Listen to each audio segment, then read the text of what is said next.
तुमच्या जीवनामध्ये काय बनाल अथवा न बनाल, परंतु एकदा त्यागमूर्ती माता रमाई आंबेडकर, ज्ञानज्योती क्रांतीज्योती सावित्रीबाई फुले, राजमाता अहिल्यादेवी होळकर, राजमाता जिजाऊ, मुक्ता साळवे, फातिमा बी यांसारख्या कित्येक तरी क्रांतिकारी महिलांचं जीवन एकदा तरी जगण्याचा प्रयत्न करा.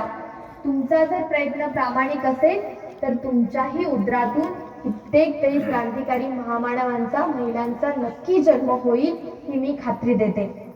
आणि इथं उपस्थित असणाऱ्या प्रत्येक पुरुष बांधवांना मला हेच सांगायचंय की तुम्ही या मानवी जीवनात आलात हे तुमचं नशीब आहे, परंतु या मानवी जीवनाचं जर खऱ्या अर्थाने सोनं करायचं असेल तर डॉक्टर बाबासाहेब आंबेडकर, छत्रपती शिवाजी महाराज, छत्रपती शाहू महाराज, महात्मा ज्योतिराव फुले यांसारख्या क्रांतिकारी महामानवांनी तुम्हा आम्हाला काही आदेश दिले, संदेश दिले, त्या आदेशाला प्रमाण म्हणून जगण्याचा प्रयत्न करा.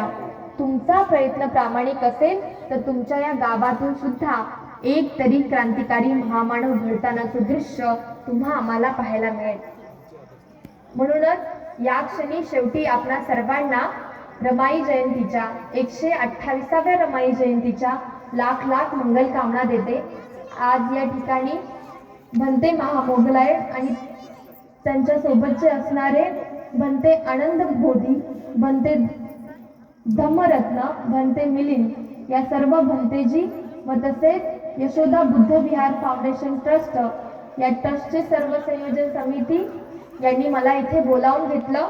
आपणा सर्वांच्या समोर माझी एकांकिका मांडण्याकरिता मला मंच उपलब्ध करून दिला, त्याबद्दल मी त्यांचे मनपूर्वक आभार मानते. आपण सर्वांनी सुद्धा मला शांततेचं सहकार्य केलं, त्याबद्दल आपले सुद्धा मनापासून आभार मानते. आणि काही चूकभूल झाली असेल तर मी आपली नेहमी क्षमस्वी असेल. एवढेच बोलून मी माझी एकांकिका इथे थांबवते. जय भीम, जय बुद्ध, जय जय रमाई. धन्यवाद.